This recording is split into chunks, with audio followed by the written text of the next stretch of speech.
You feel so immersed physically, mentally, emotionally in another world.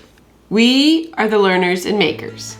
Arriving in Denver after the 2-day train ride from Oregon, we based in Colorado Springs, where Jody's family lives. And there, we took jaunts and day trips to incredible destinations in and around the state, including the Royal Gorge and its huge suspension bridge, Denver's trippy Meow Wolf art installations, the back-in-time landscape of paint mines, and in Springs itself, the U.S. Olympic and Paralympic Museum.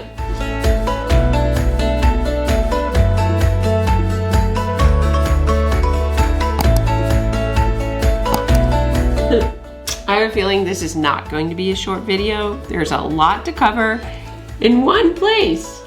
So you've been warned. Strap in.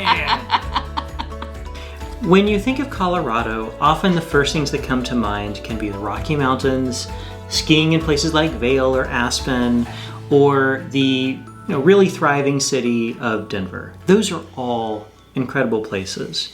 But this state has a lot more going on. The paint mines was such a cool experience.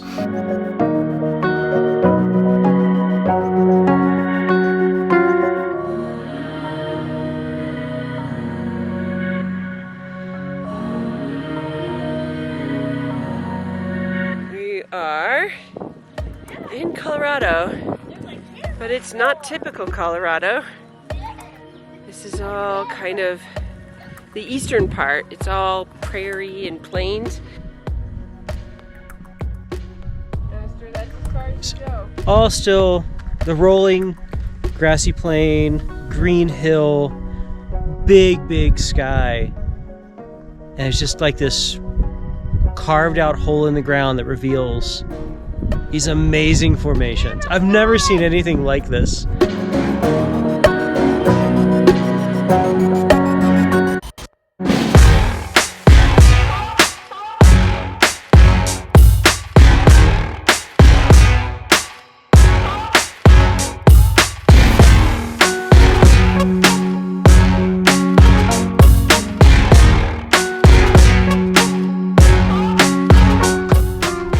Connor, what do you think of this?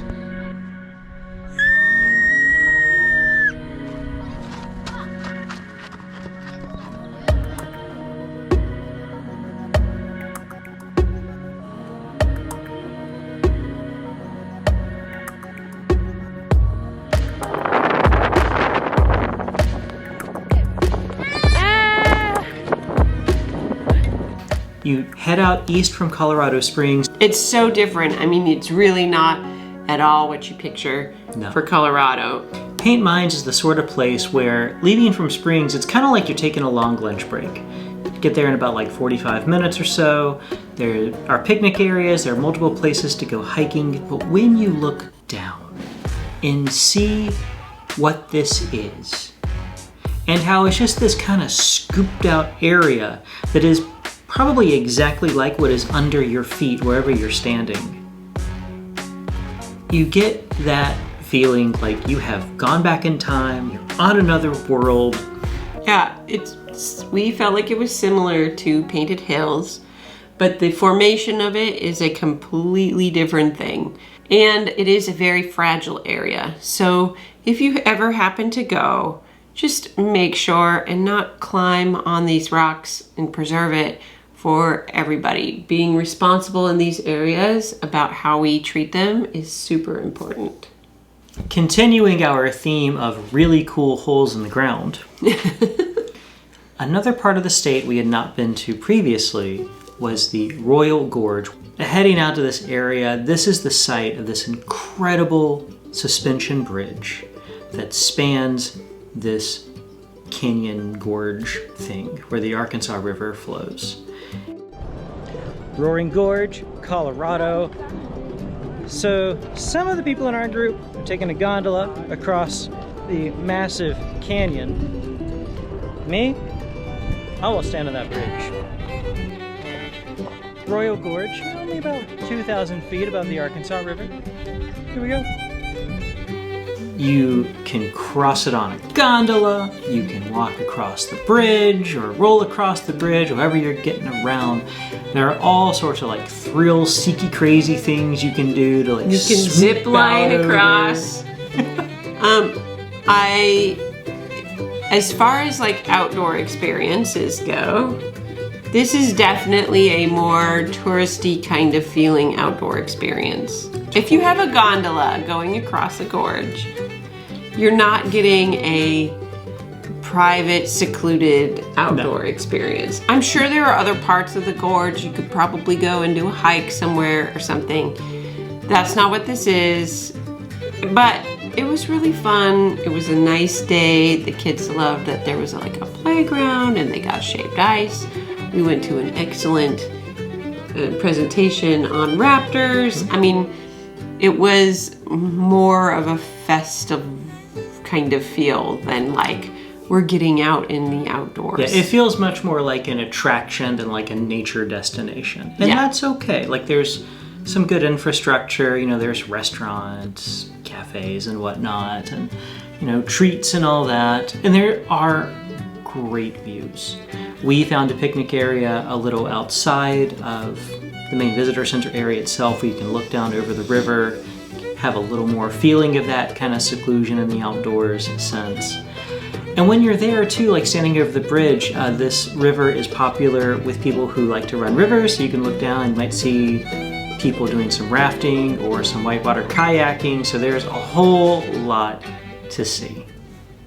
We knew that we wanted to check out the new Olympic and Paralympic Museum when we were in Colorado Springs. And so we definitely set aside some time to go and do that. And we are so glad that we did. This museum is really well put together. There are so many parts of it.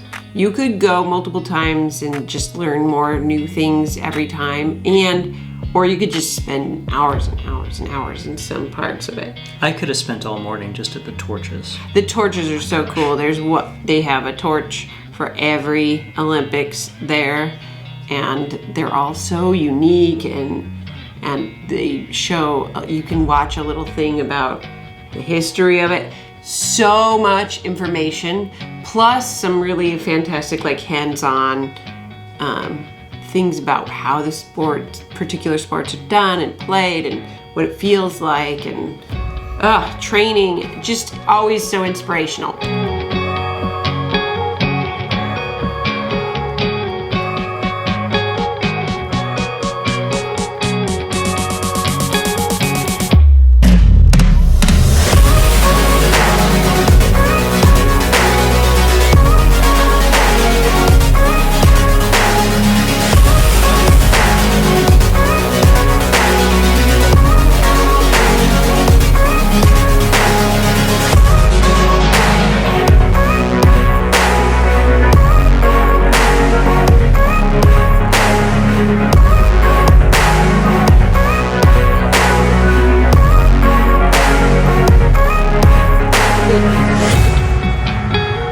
I will say that one of the things I did not expect was to go through like an emotional roller coaster going through this museum. By the time we finished, I was exhausted.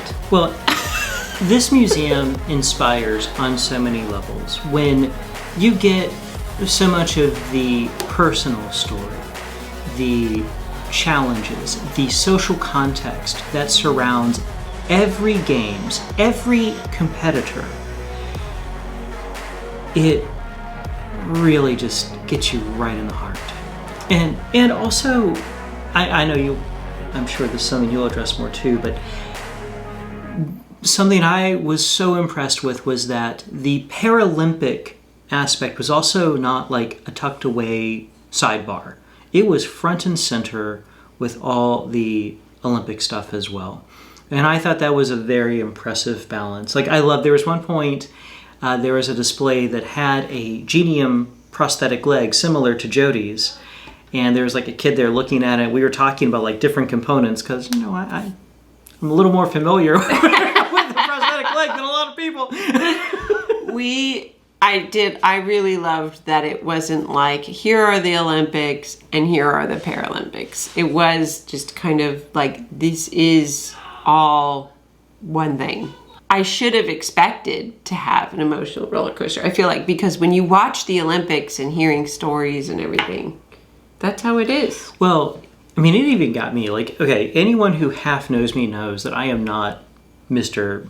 Sports Ball. I do enjoy a lot of the Olympics, but being in this, surrounded by this incredible context, and being able to get so much more up close and personal with the events, with a lot of the stories of the athletes, it's one of the most inspiring places I have ever been to. I've run out of words. Definitely it's worth so going powerful. to. Meow. Woof. Our plan was to go to Meow Wolf in Santa Fe. And when our whole Albuquerque trip ended up being quarantine, that became not possible.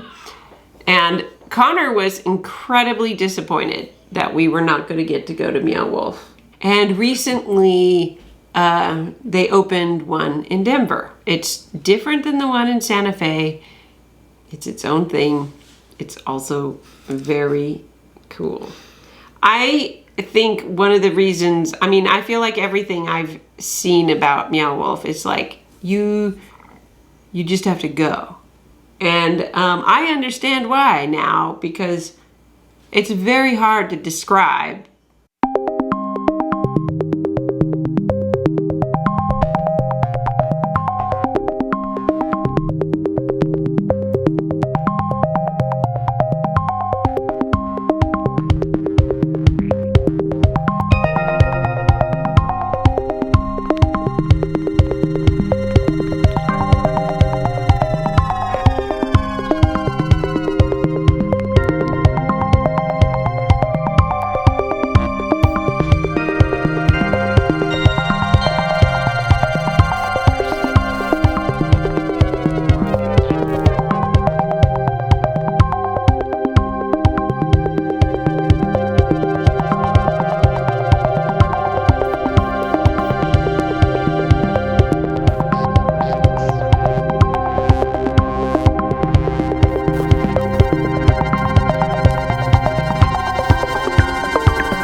What is Meow Wolf? It's like this interactive art.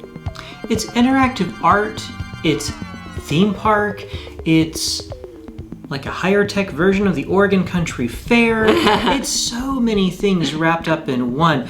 But it's the immersive quality that really got to me, because you're not just wandering around this. There is a feel that is at least like a nod toward a place like Disney or something like that, where you feel so immersed physically, mentally, emotionally in another world.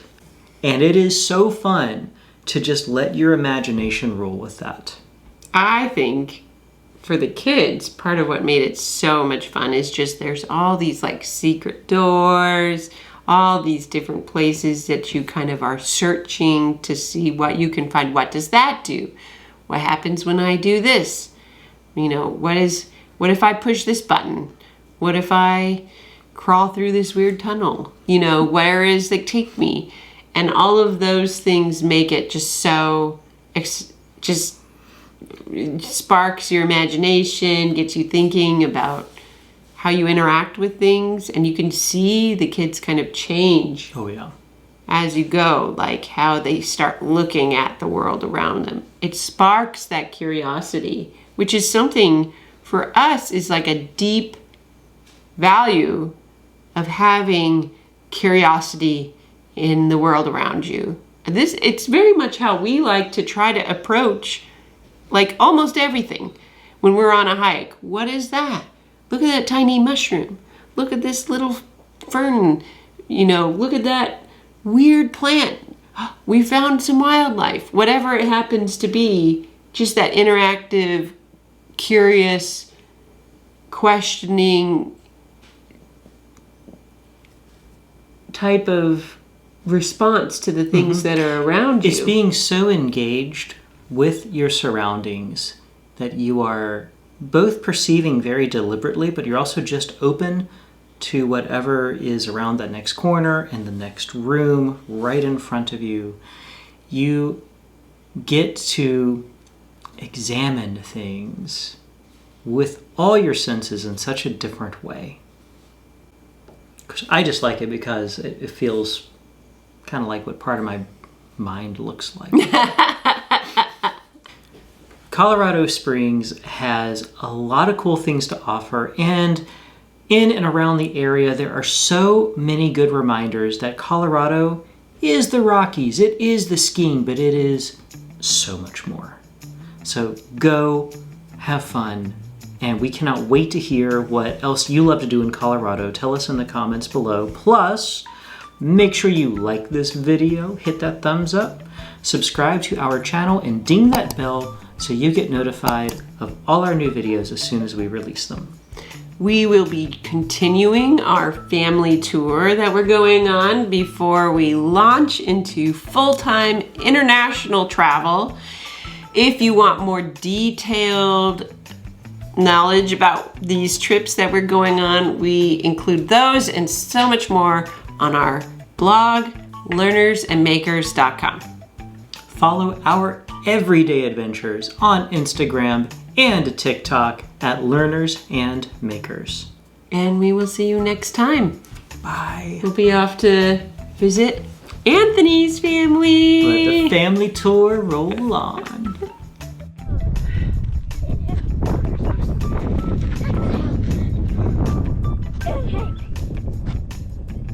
Why did it hit me?